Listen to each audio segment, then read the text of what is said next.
Hello students. मैं अजय आप सबका इस एम्प्लॉयबिलिटी स्किल की ऑनलाइन क्लास में आपका स्वागत करता हूं।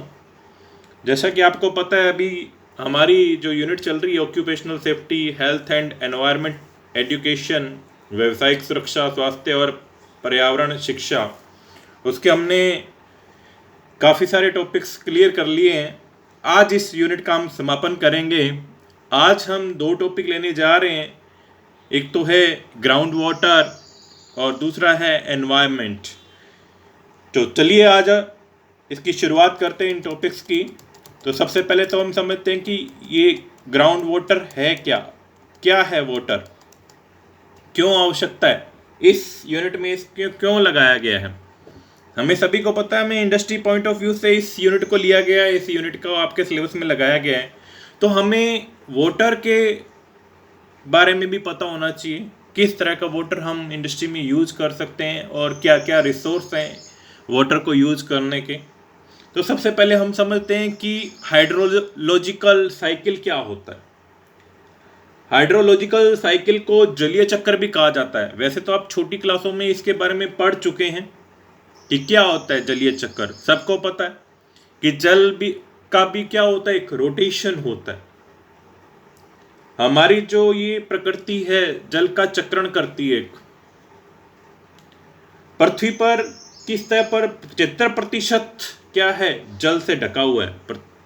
75% क्या है, वाटर है, जो कि झीलों, नदियों, समुद्रों, महासागरों के रूप में है।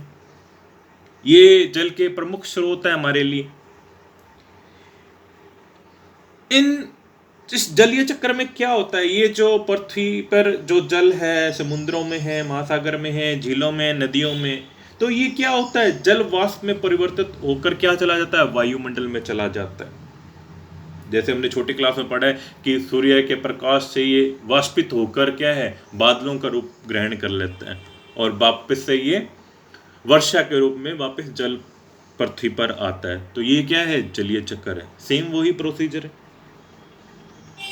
बस इसको थोड़ा सा मॉडिफाई कर दिया गया है। पहले हमने छोटी क्लास में थोड़ा सा इसके बारे में जानकारी ली थी, अब हम इसको डिटेल से पढ़ रहे हैं कि इसको हाइड्रोलॉजिकल साइकिल कहा जाता है। इसमें क्या होता है, जल जो वाष्प बनकर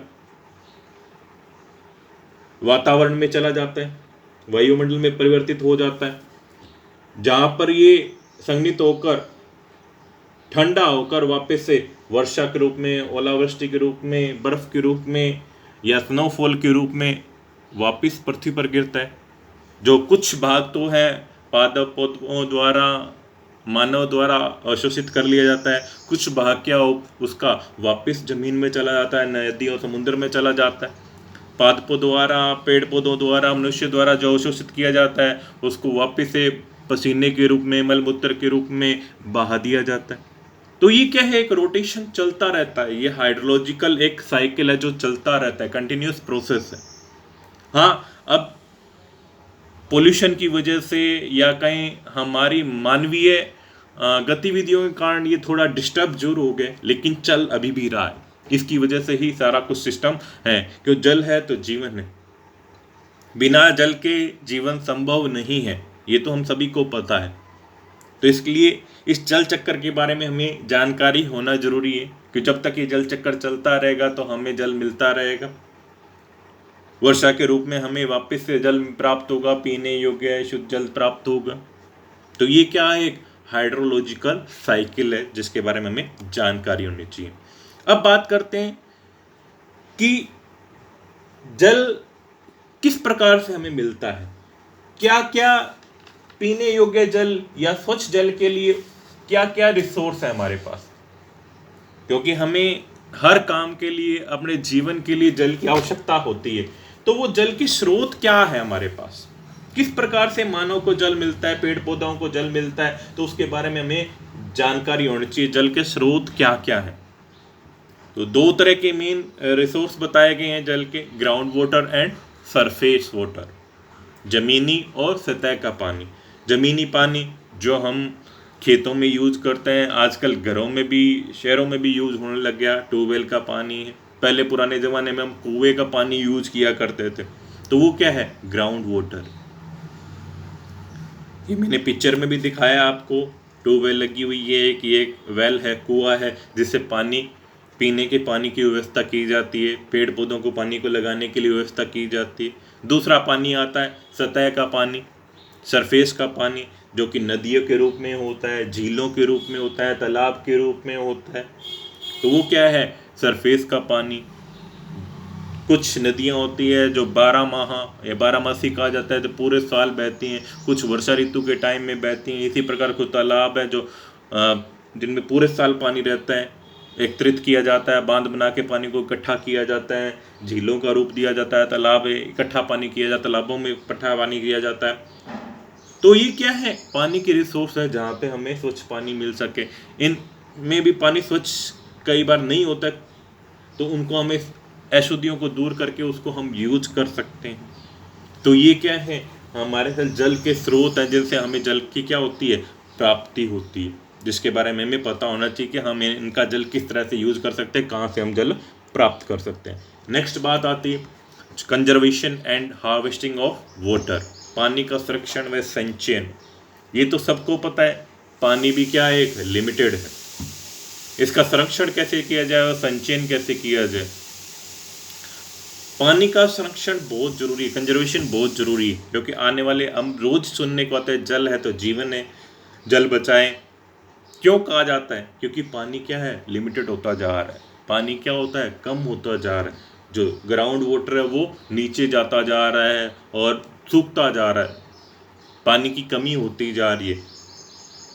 तो उस पानी को बचाने के लिए हमें क्या करना है, सबसे पहले तो हमें उसका संरक्षण करना है। किस तरह से कर सकते हैं हम संरक्षण, पानी का कम से कम यूज करें, जहाँ पे बिना पानी के काम चल सकता है उस तो पानी का कम से कम उपयोग करें। शावर थोड़े टाइम के लिए, फ्लश वगैरह के लिए पानी यूज करते हैं, तो थोड़ा पानी जितना सफिशिएंट है उतना पानी, एक्स्ट्रा पानी ना आए, ऑटोमेटिक सिस्टम रखा जाए। कोई पाइप वगैरह लीक हो रही है तो उसको टाइम पे रिपेयर कर दिया जाए, नल व टैप को लीक हो रहे हैं तो उनको बंद कर दिया जाए या उनका रिपेयरिंग कर दी जाए। कपड़े वगैरह धोने के लिए ऑटोमेटिक वॉशिंग मशीन इस तरह की यूज़ की जाए जो कम पानी का यूज़ करती हूँ। पेड़ पौधों में पानी लगाने के लिए आजकल वो ड्रिप सिस्टम चला हुआ है तो उसका यूज़ करें, या ऐसे रिसोर्स का यूज़ करें जिससे कम पानी वेस्ट हो जाए, पाइप लेके सीधा पानी लगाने ना लग जाए, पानी को वेस्ट ना करें। घरों में सफाई के लिए मॉप का यूज़ करें, झाड़ू पोछे का यूज़ करें, पाइप लेके सीधा वॉशिंग करने से बचें। ये क्या है, ये तरीके हैं पानी का संरक्षण करने के लिए, पानी को बचाने का। फिर उसका संचयन किस तरह से कर सकते हैं, हम हार्वेस्टिंग कर सकते हैं पानी की। किस तरह से हार्वेस्टिंग, वर्षा का जल है उसको हार्वेस्टिंग, हर घर में हार्वेस्टिंग सिस्टम होना चाहिए। वैसे तो सरकार ने अब कंपलसरी कर दिया गया, हर बिल्डिंग के एरिया हार्वेस्टिंग सिस्टम होना जरूरी है। हार्वेस्टिंग सिस्टम का मतलब क्या है कि जो वर्षा का पानी आता है, जो छत पे आपका पानी होता है, उसको एक पाइप के द्वारा एक टैंक में स्टोर किया जाए, या उस पानी को जमीन में सीधा जाना दिया जाए, उसको व्यर्थ ना बहे, उस पानी को स्टोर करें। तो ये क्या है, हार्वेस्टिंग है। मैंने पिक्चर में आपको दिखाया कि किस तरह से वर्षा का पानी है स्टोर किया जा रहा है एक टैंक में, उसको हम बाद में यूज कर सकते हैं, या दूसरी तरह से हम इसको ज़मीन में भिजवा सकते हैं, इस पानी को नलकूपों के थ्रू, और बाद में उसको हम हैंडपम्प या वो ट्यूबवेल के द्वारा उस पानी को हम यूज़ कर सकते हैं, ताकि जो नीचे ज़मीन का ग्राउंड वाटर है वो क्या है, उसका बैलेंस बना रहे, वो उसका लेवल है सुधर जाए। इस पानी को वेस्ट होने से हम बचा सकते हैं, क्योंकि ज़्यादा पानी होगा, ज़्यादा वाष्पित होकर उड़ सकता है, तो उसको हम अगर ग्राउंड कर देंगे तो उस वाष्पित कम होगा। तो इस तरह से हम पानी को क्या है, बचा सकते हैं, संरक्षण कर सकते हैं, उसका संचयन कर सकते हैं। तो उम्मीद करता हूँ ये टॉपिक ग्राउंड वाटर के बारे में आपको जानकारी अच्छी तरह मिल गई होगी। इंडस्ट्री पॉइंट ऑफ व्यू से पानी का इस तरह के इंडस्ट्री में मशीनें यूज करनी चाहिए जहाँ पे कम पानी की लागत हो, पानी का दुरुपयोग कम से कम हो। एक अच्छी इंडस्ट्री वही है जो रिसोर्स का संरक्षण कर सके, उनका संचयन कर सके। मेरे अकॉर्डिंग एक अच्छी इंडस्ट्री वही है। तो एक इंडस्ट्रियलिस्ट होने के नाते आपको किस तरह से पानी को यूज़ करना है, कौन सा पानी यूज करना है, पानी को व्यर्थ नहीं बहाना है, कम यूज वाली पानी, जहां पे कम से कम पानी यूज हो, इस तरह की मशीनरी का उपयोग करना है ताकि इसका संरक्षण किया जा सके, इसका संचयन किया जा सके। नेक्स्ट, वातावरण, एनवायरनमेंट। अब बात आती है, अब ये एक तरह से कहें पूरा इस चैप्टर का निचोड़ है। पहले हम एनवायरनमेंट के बारे में पढ़ चुके, पर्यावरण के बारे में पढ़ चुके, उसी का एक छोटा सा टॉपिक है कि पर्यावरण के प्रति हमारा रवैया क्या होना चाहिए, राइट एटीट्यूड टुवर्ड्स एनवायरनमेंट। हमारा रवैया क्या होना चाहिए, पर्यावरण को बचाना, एनवायरनमेंट को बचाना, वातावरण का संरक्षण करना, ये हमारी क्या एक नैतिक जिम्मेवारी है। वो किस तरह से होगी, वातावरण को स्वच्छ रखकर, पोल्यूशन कम कर कर, अधिक से अधिक पेड़ पौधे लगाए जाए। तो अगर ये हमारा एटीट्यूड वातावरण क्या को लिए सही होगा तो वातावरण हमें बहुत कुछ देगा। एक सही वातावरण में ही एक मनुष्य क्या ग्रो कर सकता है। हमें और बढ़ने के लिए एनवायरनमेंट अगर अच्छा होगा तो हमारी ग्रोथ क्या होगी, अच्छी होगी, बीमारियां कम फैलेंगी, शुद्धिकरण होगा, दिमाग हमारा तेज चलेगा।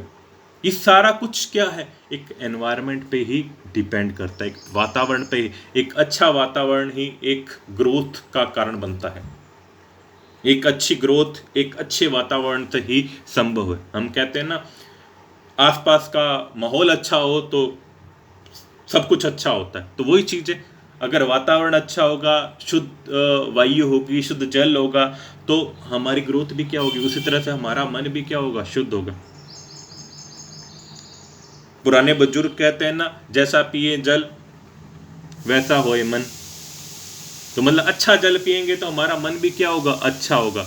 वातावरण अच्छा होगा तो हमारे आइडियाज भी, सोच भी क्या होगी, अच्छी होगी। तो इसलिए हमारा एनवायरनमेंट के प्रति रवैया क्या होना चाहिए, सही रवैया होना चाहिए। उसको शुद्धिकरण को लेके रवैया होना चाहिए, साफ सुथरा रखने के लिए हमारा रवैया होना चाहिए। तो उम्मीद करता हूँ सभी अपने वातावरण को स्वच्छ रखेंगे। अब बात करते हैं maintenance of in house environment. अब घर के वातावरण का रखवाव कैसे किया जा सकता है। घर का वातावरण की हमें देखभाल करनी सबसे पहली हमारी जिम्मेवारी होती है। अगर हमारा घर का वातावरण स्वच्छ होगा तो हमारे आसपास का वातावरण भी स्वच्छ रखने की हम कोशिश करेंगे। डेली सफाई हो घर की, पेड़ पौधे हों, नेचुरल लाइट का प्रबंध हो घर पे। सबकी आदत हो कि हम फालतू की लाइट्स वगैरह यूज ना करें, पानी वेस्ट ना करें, मशीनरी है उनका कम से कम उपयोग करें। मशीनरी का मतलब मेरा यहाँ पे है एसी वगैरह से है, फ्रिज वगैरह से है। तो उससे क्या है, वातावरण पे इफेक्ट डालने वाले जो हमारी मशीनरी है उनका कम से कम उपयोग किया जाए।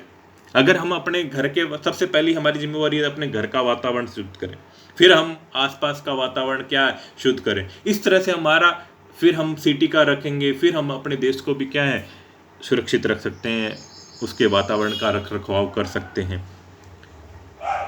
क्लीन एंड ग्रीन वातावरण हमारी ग्रोथ के लिए बहुत जरूरी है।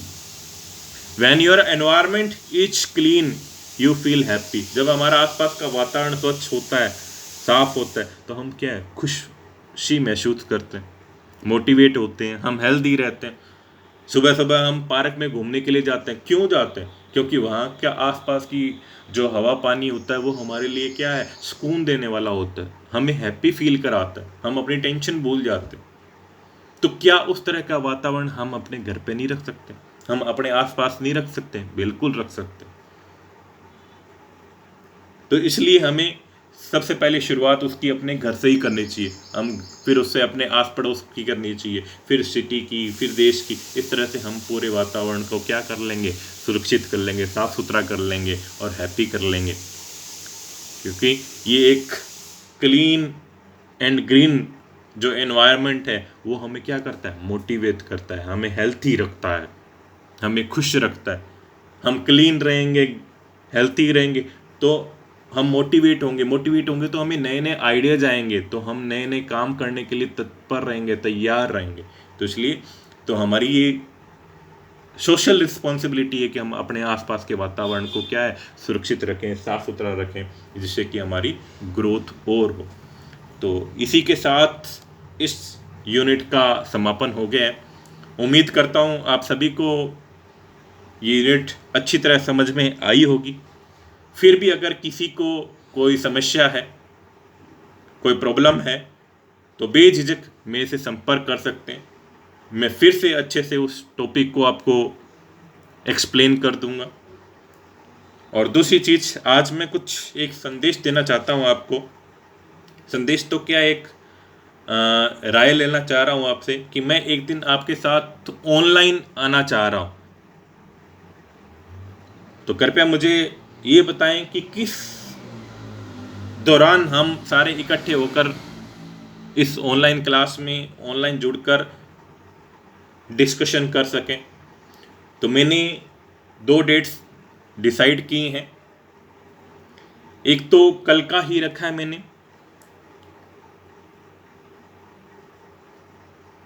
या हो सकता है कल का आपके लिए संभव ना हो, तो मेरे को अपन एक ऐसा करते हैं, 1 मई को रखते हैं 11 बजे का टाइम। 1 मई को 11 बजे मैं ऑनलाइन आपके लिए आऊँगा। तो ज़्यादा से ज़्यादा उससे जुड़िए। कोई प्रॉब्लम आपकी मेरे लिए कुछ पूछना चाह रहे हैं आप, तो बेझिझक आप उस प्रॉब्लम को लेके आ सकते हैं। इस यूनिट के बारे में मैं ओवरव्यू भी देने वाला हूँ आपको, को एग्ज़ाम पॉइंट ऑफ व्यू से कितनी इम्पोर्टेंट है ये, क्या कुछ एग्ज़ाम में पूछा जाता है। वैसे तो मैं सभी टॉपिक्स NCVT DGT के अनुसार कवर कर चुका हूँ। बिल्कुल NCVT के सिलेबस के अनुसार मैं टॉपिक वाइज चला हूँ। मेरे अकॉर्डिंग कोई भी टॉपिक नहीं छूटा है। फिर भी अगर आपको लगता है कि कोई टॉपिक रह गया है, तो आप बेझिझक मुझे बता सकते हैं, कमेंट कर सकते हैं। मैंने अपना व्हाट्सअप नंबर आपको दे दिया है, आप मुझे व्हाट्सअप पे कमेंट करके मैसेज कर सकते हैं, या इस वीडियो के नीचे कमेंट करके मुझे बता सकते हैं कि कोई टॉपिक अगर रह गया है या कुछ प्रॉब्लम है जो आप पूछना चाह रहे हैं। तो मैं 1 मई को आपके साथ 11 बजे ऑनलाइन आऊँगा। तो उम्मीद करता हूँ सभी एक साथ इकट्ठे होंगे और इसके बारे में डिस्कशन करेंगे। Thank you. घर पे रहिए, सुरक्षित रहिए, लाइक करिए, शेयर करिए, सब्सक्राइब करिए। धन्यवाद।